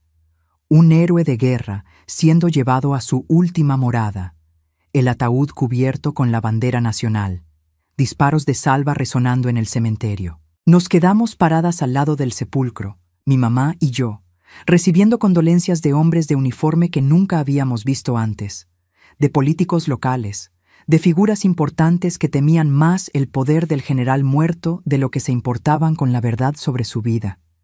Yo observaba todo con un distanciamiento extraño, como si estuviera viendo una película sobre otra persona, otra familia. ¿Cómo podían estar honrando a ese hombre? ¿Cómo podían hablar de él como un ejemplo, como un patriota, como un abuelo dedicado? Fue ese día, parada al lado de ese ataúd, que aprendí la lección más dura de mi vida. El mundo no es justo. Los poderosos reescriben la historia como les conviene, y a veces, para sobrevivir, necesitas aceptar esa injusticia, tragar la verdad como un remedio amargo y seguir adelante. Mi papá permaneció en el hospital por casi un mes. La bala había causado daños extensos, y aunque los médicos consiguieron salvar su vida, su lado izquierdo quedó parcialmente paralizado. Nunca más conseguiría trabajar como contador. Nunca más sería el hombre fuerte y capaz que conocí. Pero estaba vivo. Estábamos todos vivos, y lentamente, día tras día, comenzamos a reconstruir lo que el general había tratado de destruir. Vendimos nuestra casa. Ninguna de nosotras conseguiría vivir nuevamente en ese lugar donde tanta sangre había sido derramada. Con el dinero de la venta y una pequeña pensión que mi papá recibió, irónicamente gracias a la influencia de mi abuelo en el ejército, nos mudamos a una ciudad pequeña en el interior del Estado de México, donde nadie nos conocía, donde podríamos comenzar de nuevo. Ahí, lentamente, aprendimos a vivir con nuestras cicatrices. Mi papá con su nueva discapacidad física, mi mamá con las pesadillas que la despertaban gritando en el medio de la noche, y yo con el conocimiento de que había quitado una vida, aun que para salvar las nuestras. A los 9 años perdí no apenas a mi abuelo y nuestra casa, sino también una parte de mi infancia que nunca pude recuperar. Pero gané algo también: la comprensión de que somos más fuertes de lo que imaginamos, de que la supervivencia a veces exige decisiones imposibles, y de que el amor, el verdadero amor familiar, puede superar hasta las heridas más profundas. Y fue ese amor que nos salvó al final. Fue ese amor que nos permitió eventualmente encontrar momentos de alegría nuevamente. Fue ese amor que, años después, me dio valor para formar mi propia familia, para confiar en que no todos los hombres son como mi abuelo, que no todas las historias terminan en tragedia. Hoy, tantas décadas después, sentada en esta terraza en Cuernavaca, con mis nietos jugando en el jardín y mi marido de 50 años durmiendo en la silla al lado, puedo mirar hacia atrás y ver el largo camino que recorrimos desde esa noche terrible. Puedo ver cómo cada elección, cada sacrificio, cada momento de dolor y también de sanación nos trajo hasta aquí. Y si hay una lección que me gustaría compartir con ustedes que me escuchan, es esta. No importa qué tan oscura sea la noche, el amanecer siempre llega. No importa qué tan profundas sean las heridas, la cicatrización es posible. Y no importa qué tan imposible parezca seguir adelante, siempre hay un camino, aunque tengamos que abrirlo con nuestras propias manos. Recomenzar la vida a pedazos no es tarea fácil, especialmente cuando cada fragmento que tratas de juntar parece cortar tus dedos con recuerdos afilados como vidrios rotos. Nuestra llegada a Toluca, interior del Estado de México, a principios de 1957, fue como despertar de una pesadilla apenas para descubrir que partes de ella se habían infiltrado en la realidad. Alquilamos una casita sencilla en la parte más alejada de la ciudad. 2 cuartos pequeños, una sala, cocina, un baño dentro de casa, un lujo que me dejó genuinamente feliz a pesar de todo, y un patiocito atrás donde mi mamá pronto comenzó a plantar hierbas y algunas flores. Era modesta, más limpia y, lo más importante, no cargaba memorias. En esas paredes recién pintadas de blanco, ningún grito había resonado, ninguna gota de sangre había manchado el piso. Recuerdo la primera cena en esa casa, sentadas alrededor de una mesa pequeña, comiendo arroz, frijoles y un huevo frito que mi mamá preparó en la estufa nueva, aún tratando de descubrir cómo regular la llama. Mi papá a la cabecera, no por autoridad como mi abuelo solía imponer, sino porque era el único lugar donde su silla de ruedas cabía cómodamente. Nuestra primera comida en familia en nuestro nuevo hogar, dijo mi mamá, tratando de sonreír, una sonrisa que no alcanzaba completamente sus ojos cansados. Vamos a agradecer por estar juntos. Juntos, sí, pero irremediablemente cambiados. Mi papá, antes un hombre de postura erguida que caminaba con pasos firmes por la vida, ahora dependía de la silla de ruedas para moverse. La bala no había apenas dañado nervios y músculos. Había robado su independencia, su identidad como proveedor. Sus ojos, que siempre brillaron con una gentileza callada, ahora frecuentemente se perdían en un punto distante, como si parte de él aún estuviera en esa noche terrible, tratando de cambiar el desenlace. Mi mamá envejeció 10 años en cuestión de meses. Las líneas alrededor de sus ojos y boca se profundizaron. Algunos hilos blancos comenzaron a aparecer en su cabello castaño. Raramente hablaba sobre lo que pasó, pero yo la oía llorar bajito en el baño cuando pensaba que nadie podía escuchar. Durante el día era un pilar de fuerza, cuidando a mi papá, buscando trabajo, garantizando que yo frecuentara la escuela nueva. De noche, cuando pensaba estar sola, se permitía desmoronarse por algunos momentos. ¿Y yo? Yo era una niña con ojos de adulto. Una niña de 10 años que conocía el peso exacto de un cuchillo en la mano, que sabía cómo es la sensación de sentir una vida desvanecerse a través de la hoja. Una niña que despertaba todas las noches con la misma pesadilla, la pistola apuntando, el disparo, la sangre y después la mirada de mi abuelo cuando comprendió que estaba muriendo por las manos de su propia nieta. En la escuela nueva yo era la niña callada del rincón, la que no sonreía en los juegos, la que comía sola en el recreo. Los maestros notaban que mi desempeño académico continuaba siendo bueno, tal vez hasta mejor que antes, pues los estudios eran mi única fuga, pero también percibían que algo estaba mal. No se integra con las otras niñas, oí a una maestra comentar con mi mamá durante una reunión. Es como si hubiera una pared invisible alrededor de ella. No era una pared, era una trinchera, una línea defensiva cavada con las uñas de la supervivencia. ¿Cómo explicar a las otras niñas, con sus vidas normales y preocupaciones infantiles, que yo había visto la oscuridad que habita en los hombres? ¿Que había sentido en la propia piel cómo el poder y la obsesión pueden transformar hasta los lazos de sangre en algo monstruoso? Entonces me aislaba. Leía mucho. Los libros se volvieron mis mejores amigos. En las páginas de El Principito, Alicia en el País de las Maravillas o las Crónicas de Narnia encontraba mundos donde podía perderme por algunas horas, donde la maldad siempre era castigada y el bien recompensado. Una justicia que ni siempre existía en el mundo real. Los primeros meses en Toluca fueron los más difíciles. El dinero era escaso. Vivíamos de la pequeña pensión de mi papá y de lo que mi mamá conseguía ganar haciendo costuras por fuera. Hubo días en que comimos apenas arroz con huevo, guardando la poca carne que teníamos para el almuerzo de domingo. Pero nunca nos quejamos de la escasez. Después de lo que vivimos, estar vivas y juntas parecía riqueza suficiente. El invierno de 1957 trajo consigo un cambio inesperado. Mi mamá, que siempre tuvo talento para la costura, pero nunca había hecho de eso una profesión, recibió una invitación para trabajar en la única tienda de ropa fina de la ciudad. La dueña, doña Matilde, había visto un vestido que mi mamá me hizo para usar en las fiestas patrias de la escuela, y quedó impresionada con los detalles delicados y el acabado perfecto. «Tienes manos de hada, Cecilia», dijo doña Matilde al contratarla. «Ese tipo de talento no se aprende, nace con la persona». El trabajo no pagaba mucho, pero era estable, y más importante, devolvió a mi mamá algo que el trauma había robado. Un propósito más allá de la supervivencia. Verla volver a casa con las mejillas sonrosadas, contando sobre los elogios que recibió por un vestido de novia que ayudó a confeccionar o un conjunto de cortinas que bordó, era como presenciar una flor marchita lentamente recuperando su color y vigor.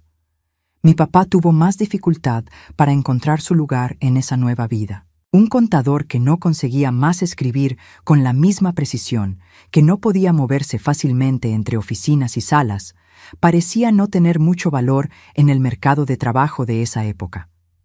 Trató de dar clases particulares de matemáticas en casa, pero los pocos alumnos que aparecieron inicialmente pronto desistieron. No por la calidad de la enseñanza, que era excelente, sino por la incomodidad que sentían ante un hombre visiblemente quebrado, cuya voz a veces fallaba en el medio de una explicación cuando algún recuerdo lo asaltaba. Recuerdo una noche, casi un año después de nuestra mudanza, cuando lo encontré solo en la terraza del frente, mirando las estrellas con una expresión tan desolada que partió mi corazón. «¿En qué estás pensando, papá?», pregunté, sentándome a su lado. Se quedó en silencio por un largo momento y entonces dijo, la voz baja: «Estoy pensando en cómo fallé con ustedes. Un hombre debería proteger a su familia, y yo...». «No fallaste», interrumpí, tomando su mano, la izquierda parcialmente paralizada, los dedos perpetuamente curvados como garras. «Volviste a casa esa noche. Si no hubieras vuelto...».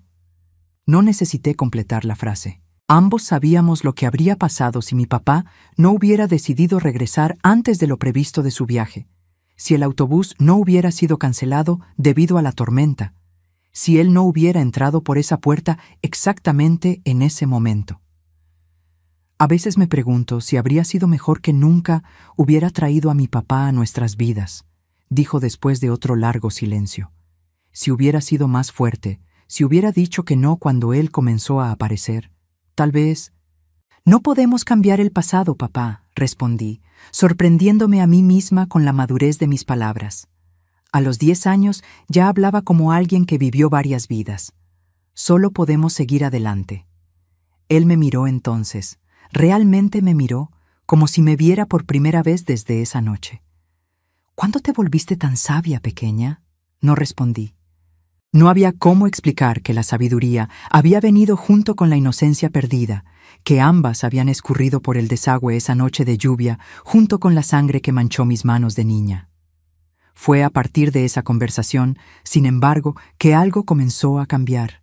Lentamente, como una planta que probaba si era seguro brotar después de un invierno riguroso, mi papá comenzó a reencontrar un propósito. Comenzó a escribir. No números y planillas como antes, sino palabras, historias, poemas, reflexiones. Con la mano derecha, aún funcional, llenaba páginas y más páginas de un cuaderno que mi mamá le regaló. No sé exactamente lo que escribía, pues mantenía esos cuadernos privados, pero a veces, en las noches de domingo después de la cena, nos leía algunos trechos, historias sobre lugares distantes, sobre personajes que enfrentaban dificultades y las superaban, sobre el poder de volver a empezar. A través de esas historias, parecía estar reconstruyendo no apenas su propia narrativa, sino también ofreciéndonos un camino para reconciliar el pasado con el presente. Al final de 1958, casi 2 años después del incidente, la vida había encontrado un nuevo ritmo. No era la misma de antes, nunca sería, pero era una vida que conseguíamos vivir sin que cada minuto fuera dominado por el trauma. Las pesadillas aún venían para todas nosotras, pero con menos frecuencia. Las conversaciones en la mesa ya no paraban abruptamente cuando algún asunto llegaba demasiado cerca de los recuerdos dolorosos. Comenzamos a reír nuevamente, primero tímidamente, después con más confianza. En la escuela comencé a hacer algunas amistades. No muchas. Algo en mí permanecería siempre un poco distante, un poco cauteloso con las personas, pero lo suficiente para no sentirme más completamente sola. Estaba Lucía, una niña de trenzas largas que adoraba libros tanto como yo. Carlos, que había perdido al papá en un accidente de trabajo y de alguna manera reconocía en mí el mismo tipo de luto. Y Marcia, que no se importaba con mis silencios y simplemente se quedaba a mi lado, dibujando mientras yo leía. En la Navidad de ese año conseguimos hasta montar un pequeño árbol, nada comparado a las decoraciones elaboradas que algunas casas de la ciudad exhibían, pero era nuestro. Mi mamá cosió adornos de fieltro colorido, yo hice una estrella de papel dorado para la punta y mi papá escribió pequeñas tarjetas con deseos y esperanzas que colgamos en las ramas. Fue la primera vez desde la tragedia que realmente celebramos algo como familia. El verdadero giro, sin embargo, vino en 1959, cuando yo tenía 12 años. Un periódico local estaba organizando un concurso de cuentos, y mi papá, sin decirme nada, inscribió una de las historias que yo había escrito en mi diario. Era una historia simple sobre una niña que encuentra un pájaro de ala rota y lo ayuda a volar nuevamente. No percibí en esa época, pero era claramente una metáfora sobre nuestra familia. Para mi sorpresa y la de él, gané el primer lugar en la categoría juvenil. Hubo una pequeña ceremonia de premiación en la biblioteca municipal, y ver a mi papá observándome con orgullo genuino, mientras yo recibía un certificado y un libro de regalo, fue uno de los momentos más sanadores de mi vida hasta entonces. «Tienes un don, Teresa», me dijo después, cuando estábamos volviendo a casa, yo empujando su silla de ruedas por las banquetas irregulares de Toluca. Un don para transformar dolor en belleza, no lo desperdicies. Esas palabras plantaron una semilla. Si yo podía transformar mi dolor en algo bello a través de las palabras, tal vez pudiera hacer lo mismo con toda la experiencia traumática. Tal vez pudiera eventualmente encontrar algún sentido en aquello que parecía tan sin sentido. Comencé a escribir con más propósito. No apenas historias fantasiosas de escape, sino también reflexiones sobre coraje, sobre familia, sobre nuevos comienzos. Mi papá se volvió mi primer lector y crítico, señalando pasajes que podían ser mejorados, celebrando los momentos en que mi escritura alcanzaba una verdad profunda. Era como si hubiéramos encontrado un lenguaje común para procesar el trauma, un puente entre nuestras experiencias individuales de la misma tragedia. En 1960, cuando yo tenía 13 años, recibimos la noticia de que la historia de mi abuelo finalmente había llegado a su fin. El último capítulo se cerró con la lectura del testamento, atrasada por cuestiones legales que no comprendíamos completamente. Un abogado de apariencia seria apareció en nuestra casa explicando que a pesar de todas las circunstancias, yo era la única heredera directa del general Augusto Ferreira. Mi papá, por razones que el abogado no explicó, pero que podíamos adivinar, había sido excluido del testamento años antes. La señorita hereda una casa en la Ciudad de México y una cuenta bancaria con una cantidad considerable, explicó el abogado, pareciendo incómodo al dar buenas noticias en un ambiente tan modesto. Como es menor de edad, los bienes quedarán bajo la administración de sus padres hasta que cumpla 21 años. Nos quedamos en silencio después de su salida, el sobre con los documentos permaneciendo intocado sobre la mesa de la cocina, como si fuera algo radioactivo, demasiado peligroso para manipular. No quiero nada de él, fueron mis primeras palabras, la voz temblando de emoción contenida. No quiero nada de ese hombre. Mi papá, que había permanecido especialmente callado durante toda la visita del abogado, finalmente habló. El dinero no tiene culpa de quién lo poseyó, Teresa, ni la casa ni los objetos, son apenas cosas. Cosas manchadas de sangre, retruqué. Las lágrimas que hacía mucho no derramaba amenazando con volver. Tal vez, intervino mi mamá, su voz suave pero firme. Pero piensa en lo que podemos hacer con esos recursos. Tu papá necesita tratamientos mejores. Tú mereces una educación que no podemos pagar. Podríamos transformar algo que vino de la oscuridad en luz. Era un argumento difícil de refutar, especialmente viniendo de ella, que había sufrido tanto en las manos de ese hombre. Poco a poco, con reluctancia, aceptamos esa herencia inesperada y decidimos usarla de maneras que imaginábamos harían al general revolverse en su tumba. La primera decisión fue vender la casa en la Ciudad de México. Ninguna de nosotras jamás viviría en un lugar que le perteneció.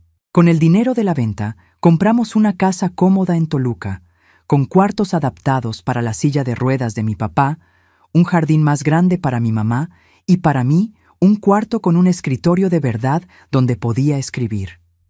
Mi papá finalmente consiguió los tratamientos de fisioterapia que los médicos habían recomendado hacía años, pero que nunca pudimos pagar.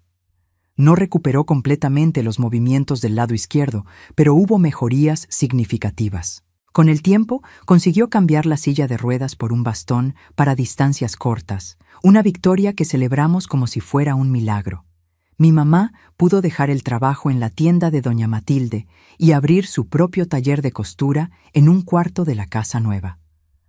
Rápidamente ganó reputación como la mejor costurera de la región, especializada en vestidos de novia y ropa para ocasiones especiales. Verla recuperar no apenas su independencia financiera, sino también su sentido de valor propio, fue una de las mayores alegrías de ese período. En cuanto a mí, fui matriculada en un colegio particular donde tuve acceso a una educación que abrió puertas que ni sabía que existían. Descubrí la literatura clásica, me apasioné por la historia y, para sorpresa de todos, incluyéndome a mí misma, desarrollé un interés profundo por el derecho.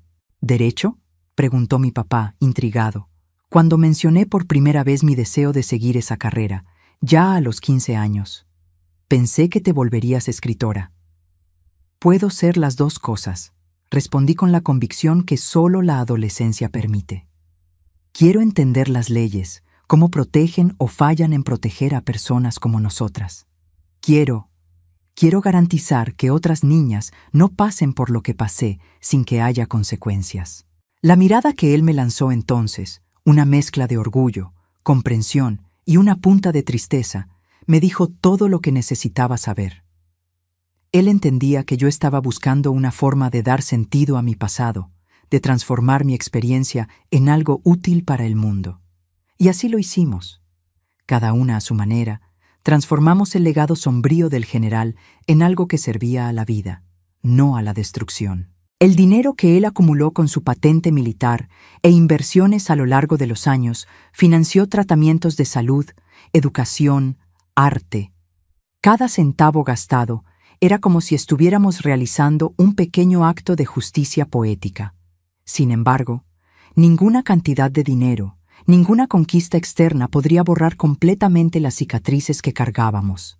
Estaban ahí en las noches en que mi papá aún despertaba gritando, reviviendo el momento del disparo, en los días en que mi mamá se perdía en recuerdos, la mirada fija en la distancia mientras sus manos paraban de coser, en los momentos en que yo, aún adolescente, me asustaba con ruidos altos o con la vista de un hombre anciano usando un traje formal. Pero con el tiempo, ese gran remedio que no cura completamente, pero vuelve el dolor soportable, aprendimos a convivir con esas cicatrices. Aprendimos que eran parte de nosotras, que contaban nuestra historia de supervivencia tanto como nuestras conquistas. En 1964, cuando yo tenía 17 años y México entraba en una época de grandes cambios sociales, nuestra familia ya había encontrado un equilibrio. No era perfecto, no era lo que habríamos escogido si pudiéramos volver en el tiempo y reescribir nuestra historia, pero era real y nuestro. Fue en ese año que conocí a Juan, el muchacho que años después se volvería mi marido. Era estudiante de ingeniería, hijo del farmacéutico de la ciudad, con una sonrisa fácil y ojos gentiles que no se intimidaron cuando, después de meses de noviazgo, finalmente reuní valor para contar la verdad sobre mi pasado. «Todos tenemos historias difíciles, Teresa», dijo, sosteniendo mis manos después de que terminé mi relato, las lágrimas corriendo libremente por mi cara. Algunas más que otras, es verdad, pero lo que importa es en quién nos convertimos a pesar de ellas, o tal vez por causa de ellas. Esas palabras tan simples, tan profundas, fueron como un bálsamo para una herida que ni sabía que aún estaba abierta. La aceptación completa, sin juicio, de alguien que no tenía obligación de amarme a pesar de mi pasado complicado, fue uno de los mayores regalos que jamás recibí. Nuestro casamiento en 1968 fue una celebración no apenas de nuestro amor, sino del viaje completo de mi familia. Mi papá, apoyado en su bastón, más de pie, me condujo hasta el altar. Mi mamá, usando un vestido azul claro que ella misma confeccionó, lloró durante toda la ceremonia, lágrimas que por primera vez en muchos años eran puramente de alegría. La vida siguió su curso. Juan y yo nos mudamos a la Ciudad de México, donde él trabajó como ingeniero y yo me gradué en Derecho. Tuvimos 3 hijos que crecieron conociendo apenas partes cuidadosamente editadas de la historia del bisabuelo. Un general respetado que murió trágicamente, un hombre complicado que ni siempre supo demostrar amor. La verdad completa, decidimos, sería una carga demasiado pesada para cargar. Mis papás permanecieron en Toluca, viviendo una vida tranquila y cómoda hasta el fin de sus días. Mi papá falleció en 1989, a los 68 años, no de las heridas antiguas, sino de un ataque cardíaco súbito mientras podaba los rosales del jardín. Mi mamá lo siguió 3 años después, partiendo serenamente durante el sueño, como si ahora que su misión de proteger a la familia estuviera completa, pudiera finalmente descansar. Y yo me volví una abogada especializada en derechos del niño y del adolescente. Trabajé en casos que nunca llegaban a los periódicos, pero que cambiaban vidas, niños rescatados de hogares abusivos, jóvenes que encontraban una segunda oportunidad a través de la ley en vez de la venganza. Y en las horas libres continué escribiendo. Cuentos, memorias disfrazadas de ficción, reflexiones sobre resistencia y nuevos comienzos. Hoy, con 78 años, miro hacia atrás y veo que la vida es realmente una secuencia de capítulos. Algunos son tan sombríos que parecen escritos con tinta hecha de pesadillas. Otros brillan con una luz tan intensa que opaca hasta las peores memorias. Todos, sin excepción, forman parte de la historia completa. Mis nietos me conocen como la abuela escritora, la abuela abogada, la abuela que hace los mejores churros de Cuernavaca. Ellos no saben, y tal vez nunca necesiten saber, que también soy la niña que a los 9 años hizo lo que era necesario para sobrevivir, que carga en sus manos arrugadas la memoria de un momento en que vida y muerte se equilibraron en la punta de un pequeño cuchillo de cocina. Decidí compartir esta historia ahora, después de tantas décadas de silencio, porque creo que existen otras Teresas por ahí, personas que sobrevivieron a lo impensable y que necesitan saber que es posible reconstruir, que es posible encontrar belleza y significado, aún después de las noches más oscuras. Si estás pasando por tu propio valle de sombras, quiero que sepas que hay un camino a través de él. No es fácil, no es rápido, y ciertamente dejará marcas, pero es posible. La oscuridad no es permanente ni definitiva. La luz siempre encuentra una manera de entrar, aún a través de las menores rendijas. Y si ya pasaste por algo semejante y estás del otro lado, espero que mi historia haya servido como un eco de tu propia resistencia, un recordatorio de que no estamos solos en nuestras luchas, aun cuando parecen tan personales, tan únicas. Mis queridos, si esta historia tocó su corazón de alguna manera, no se olviden de darle like a este video y suscribirse al canal. Estamos llegando a los 100,000 suscriptores, y cada uno de ustedes hace la diferencia en este viaje. Un abrazo cariñoso de esta abuela que aprendió de la manera más difícil que nuestra mayor fuerza muchas veces se revela justamente en los momentos en que pensamos no tener fuerza alguna. Hasta el próximo video, mis queridos.